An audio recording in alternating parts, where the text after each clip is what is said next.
우리 같이 로마서 12장 1절과 2절 말씀 읽겠습니다. 그러므로 형제들아, 내가 하나님의 모든 자비하심으로 너희를 권하노니 너희 몸을 하나님이 기뻐하시는 거룩한 산 제물로 드리라. 이는 너희가 드릴 영적 예배니라. 너희는 이 세대를 본받지 말고 오직 마음을 새롭게 함으로 변화를 받아 하나님의 선하시고 기뻐하시고 온전하신 뜻이 무엇인지 분별하도록 하라. 아멘. 오늘 우리가 읽은 이 말씀은 굉장히 중요한 말씀입니다.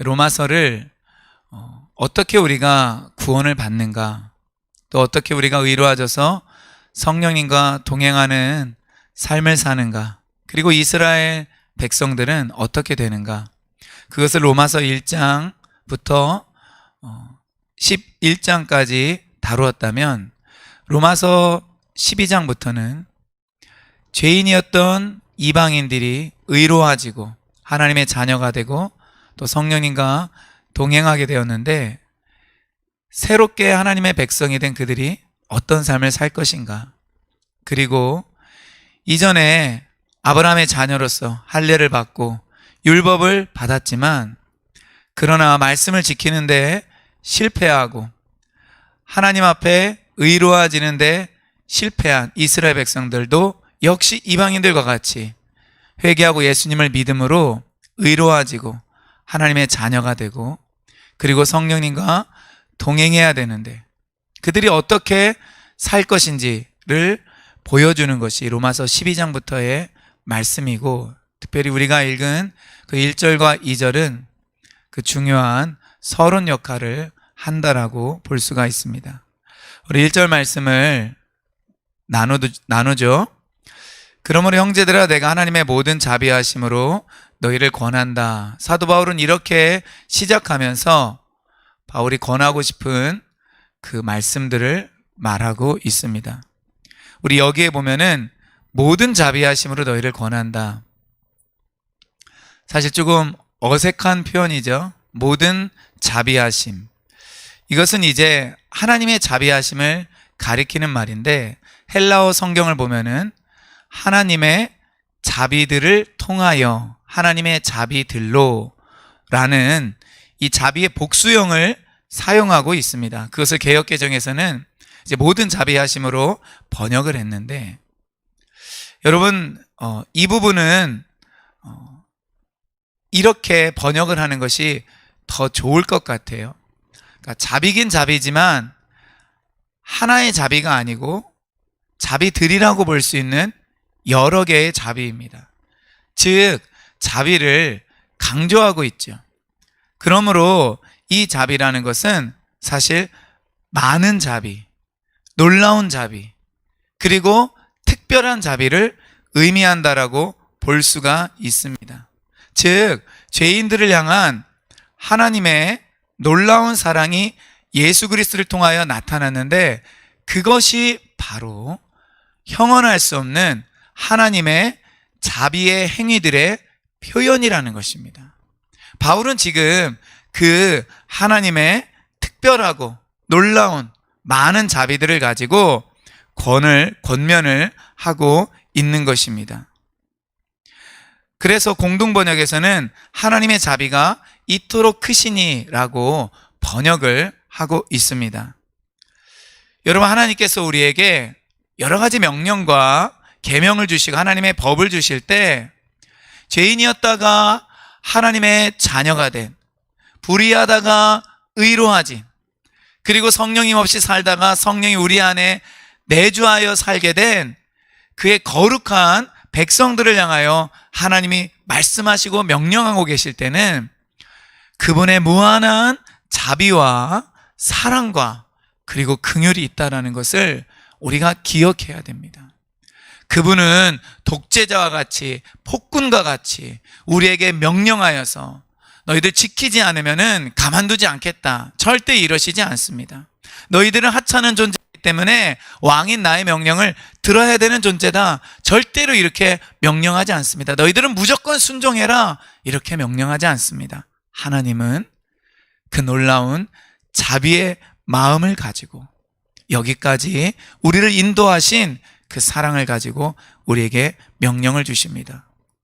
바울의 첫 번째 권면이 무엇이냐? 너희 몸을 하나님이 기뻐하시는 거룩한 산 제물로 드리라는 것입니다.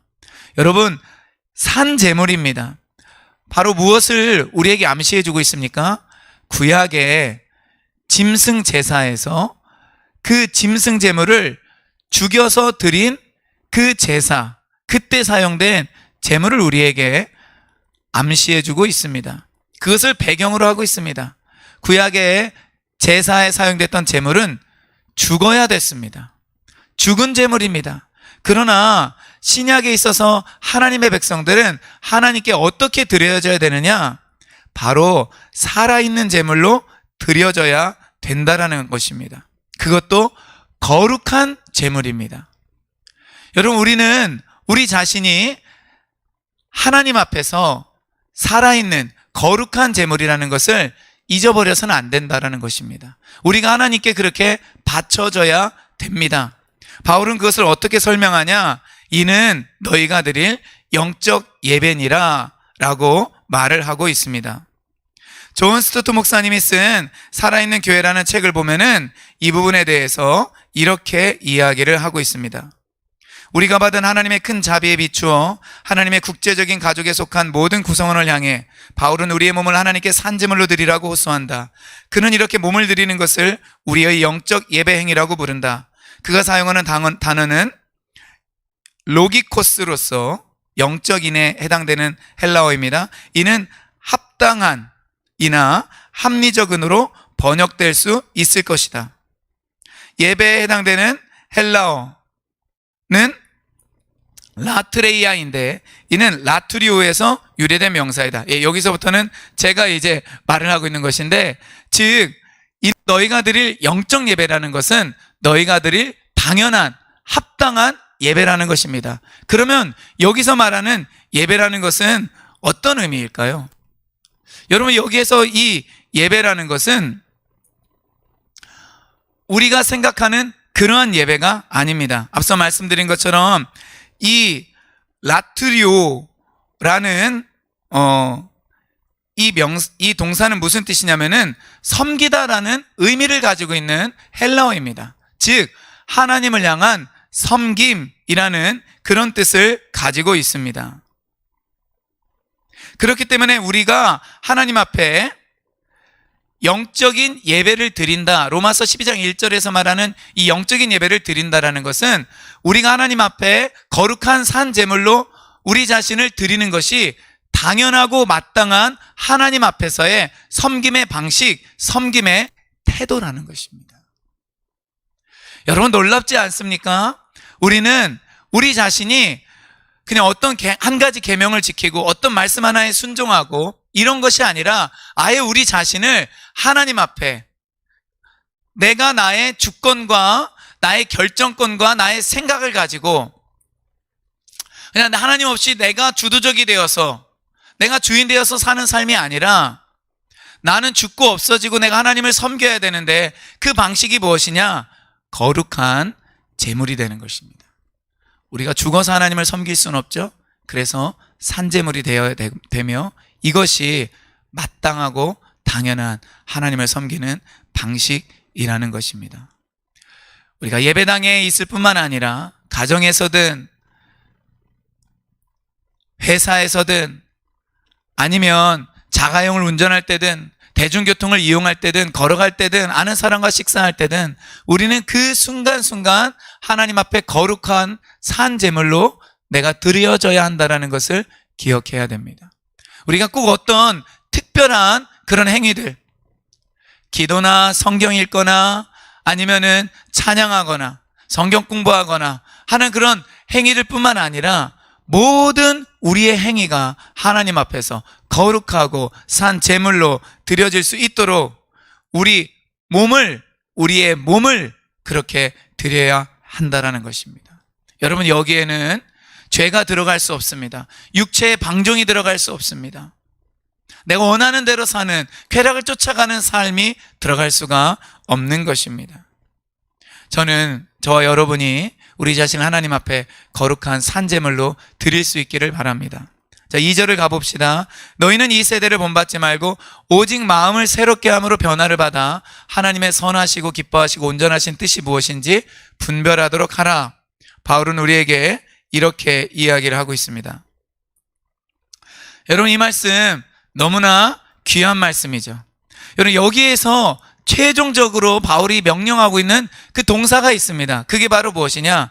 하나님의 뜻이 무엇인지 분별하라는 것입니다. 하나님의 뜻을 분별하래요. 그런데 하나님의 그 뜻의 성격이 세 가지가 여기에 나와 있습니다. 첫째, 그것은 선하다라는 것입니다. 두 번째는 하나님이 기뻐하신다라는 것입니다. 그리고 세 번째는 온전하다라는 것입니다. 여러분, 하나님의 뜻은 항상 이런 놀라운 특징을 가지고 있습니다. 하나님의 뜻은 선합니다. 그분의 뜻은 절대로 악하지 않습니다. 그분의 뜻에는 불의함이 없습니다. 그리고 하나님의 뜻은 하나님을 기쁘시게 합니다. 하나님의 뜻이 이루어지는 곳마다 하나님은 기뻐하시고 하나님은 즐거워하시고 하나님은 춤추시며 하나님의 입가에는 미소가 있습니다. 그리고 하나님의 뜻은 완전합니다. 그분의 뜻은 완성도 100%인 완전입니다. 그분의 뜻에는 실수가 전혀 없는 것입니다. 사람의 뜻, 사람의 계획은 때로 선하지 않을 수가 있습니다. 어떤 사람의 뜻과 계획은 아예 악한 의도가 들어있는 것입니다. 그리고 사람의 잘못된 뜻과 계획은 하나님을 근심하게 만들고 하나님을 슬프게 만들 수도 있습니다. 그리고 사람의 뜻은 절대로 완전하지 않습니다. 그러나 우리 하나님의 뜻은 선하며 하나님을 기쁘시게 하고 그리고 완전합니다. 우리는 이 뜻을 추구해야 됩니다. 이 뜻을 추구하기 위해서 분별이 필요합니다. 어떤 것이 하나님의 뜻인지 알아야 됩니다. 내 삶 가운데 나타난 하나님의 뜻, 우리 가정 가운데 나타나야 되는 하나님의 뜻, 정치, 경제, 사회, 문화, 교육 모든 영역에서 나타나는 그 하나님의 뜻을 우리는 분별하고 알아야 됩니다. 하나님의 뜻이 과연 무엇인가? 이 코로나 시대에 하나님이 원하시는 뜻이 무엇인가? 우리는 분별해야 된다라는 것입니다. 여러분, 이것이 왜 그렇게 중요할까요? 왜 하나님의 뜻이 그렇게 의미가 있을까요? 여러분, 이 뜻에 해당하는 이 헬라어를 가지고 신약 성경에서 어떻게 쓰였는지 검색을 해보면 우리는 놀랄 수밖에 없습니다. 왜냐하면 이 하나님의 뜻이 너무나 중요하게 성경 여기저기에서 많이 쓰입니다. 마태복음 7장 21절에 보면 예수님께서 나더러 주여 주여 하는 자마다 다 천국에 들어갈 것이 아니요 하늘에 계신 내 아버지의 뜻대로 행하는 자야 들어가리라 말씀하십니다. 여러분, 하나님의 뜻을 행하는 자가 천국 간다라는 것입니다. 하나님의 뜻을 행하기 위해서는 하나님의 뜻을 분별하고 알아야 됩니다. 마태복음 12장 50절에서는 누구든지 하늘에 계신 내 아버지의 뜻대로 하는 자가 곧 내 형제요, 자매요, 어머니이니라. 내가 하나님 뜻대로 행할 때 우린 예수님께서 귀하게 여기시는 형제가 됩니다. 요한일서 2장 17절, 이 세상도 그 정욕도 지나가되 오직 하나님의 뜻을 행하는 자는 영원히 거하느니라. 여러분, 하나님의 뜻을 행하는 자가 영원히 거한대요. 주님의 뜻을 행하는 자가 영원히 남게 된다는 것입니다. 다른 말로 하면은 결국 하나님의 뜻을 행하는 자가 천국에 들어가는 것입니다. 또한 예수님께서는 하나님의 뜻을 받들어서 이 땅에 사셨고 자기의 목숨을 우리를 위하여 내어주셨습니다. 잡히시기 전날 겟세마네 동산에서 기도하실 때 예수님의 기도는 아버지여, 만일 내가 마시지 않고는 이 잔이 내게서 지나갈 수 없거든 아버지의 원대로 되기를 원하나이다. 이 아버지의 원, 이것이 헬라어로 뜻에 해당하는 단어입니다. 아버지의 뜻대로 되기를 원합니다. 요한복음 6장 38절, 내가 하늘에서 내려온 것은 내 뜻을 행하려 함이 아니라 나를 보내신 이의 뜻을 행하려 함이니라. 갈라디아서 1장 4절에 그리스도께서 하나님 곧 우리 아버지의 뜻을 따라 이 악한 세대에서 우리를 건지시려고 우리 죄를 대속하기 위하여 자기 몸을 주셨으니 라고 말을 합니다. 즉 예수님께서 자기 몸을 주신 이유는 아버지의 뜻을 따라 이루어졌다라는 것입니다. 바울도 서신 여기저기에서 자기가 사도된 것은 하나님의 뜻을 따라 된 것이라고 말을 하고 있습니다. 사실 우리의 부르심 자체가 하나님의 뜻을 따라 행하는 데 있는 것입니다. 마태복음 6장 10절에 주기도문에 보면은 뜻이 하늘에서 이루어진 것 같이 땅에서도 이루어지나 그렇게 기도하라고 말을 하고 있습니다. 요한일서 5장 14절에 그를 향하여 우리가 가진 바 담대함 이것이니 곧 그의 뜻대로 무엇을 구하면 들으심이라. 하나님의 뜻대로 우리가 기도해야 된다라고 말을 하고 있고 그 뜻을 구해야 된다고 말을 하고 있습니다. 그래서 베드로전서 4장 2절에서 그 후로는 다시 사람의 정욕을 따르지 않고 하나님의 뜻을 따라 육체의 남은 때를 살게 하려 함이라. 여러분, 우리 육체의 남은 때 어떻게 살아야 되죠? 하나님의 뜻을 따라 살아야 됩니다. 하나님의 뜻대로 살기 위해서는 우리 하나님의 뜻을 분별하고 알아야 됩니다. 성경 말씀을 읽어가면서 하나님의 뜻이 무엇인지 우리는 알아야 되고 이 세상을 보면서 하나님의 뜻이 무엇인지 알아야 됩니다. 구체적인 방법이 바로 12장 2절 전반부에 나와 있습니다. 먼저 너희는 이 세대를 본받지 말라라고 이야기를 하고 있습니다. 여러분, 이 세대는 어떤 세대일까요? 사도행전 2장 40절에 보면은 베드로가 이런 설교를 합니다. 오순절 성령이 임했을 때 많은 사람들이 그 현상을 보고 조롱하고 놀리자 베드로는 유엘서 말씀을 인용하면서 성령 임한 것이라고 말을 해주고 예수의 죽음과 부활을 증거합니다. 많은 사람들이 그 이야기를 들었을 때 형제들아 그러면 우리가 어찌할꼬? 라고 반응을 하죠. 그러자 베드로는 너희가 회개하여 각각 예수 그리스도의 이름으로 세례를 받고 죄사함을 받으라. 그리하면 성령을 선물로 받으리라 라고 이야기를 한 다음에 여러 말로 확증하며 권하여 이르되 너희가 이 패역한 세대에서 구원을 받으라 라고 말합니다. 여러분, 이 세대는 지금 우리가 사는 이 세대 그리고 베드로가 살았던 그 시대도 하나님을 떠난 패역한 시대입니다. 우리는 그 시대에서 구원을 받아야 하므로 마땅히 이 시대를 본받지 말아야 됩니다. 앞서 읽어드린 갈라디아서 1장 4절은 이 악한 세대라고 말을 하고 있습니다. 결국 이 세대는 하나님을 떠난, 하나님을 배역하는, 하나님의 말씀을 저버린 패역하고 악한 세대이며 공중의 권세 잡은 자가 역사하는 세대입니다. 그리고 이 세대는 악한 문화가 가득한 세대입니다. 그러므로 우리는 이 세대를 본받지 말아야 됩니다. 어떠한 이데올로기든 어떠한 문화든 사람들이 좋아하고 사람들이 인정하고 내가 좋아하는 정치 지도자가 행하기 때문에 내가 좋아하는 연예인이 하기 때문에 아니면 내가 괜찮다고 생각하는 어떤 사람이 말을 하기 때문에 여러분 우리가 그것을 따라가는 것이 아닙니다. 우리는 이 세대를 본받지 말아야 됩니다. 그러면 이 세대를 본받지 말고 뭐를 해야 되죠? 오직 마음을 새롭게 함으로 변화를 받아야 됩니다. 여러분 우리는 반드시 변화를 받아야 됩니다. 여기 변화를 받다라는 이 헬라어는 영어 단어 메타모포시스, 즉 변태라고 우리가 번역이 되는 그 단어의 어원이 되는 단어입니다. 즉 애벌레가 아름다운 나비로 변화되는 과정이죠. 그러니까 여기에서 이 변화는 겉모습의 변화가 아닙니다. 단순한 어떤 실내 인테리어 정도가 아닙니다. 여기 변화는 완전히 새롭게 변화되는 것을 말합니다. 그런데 이 변화는 문맥을 잘 보면은 마음을 새롭게 함으로 변화를 받는 것입니다.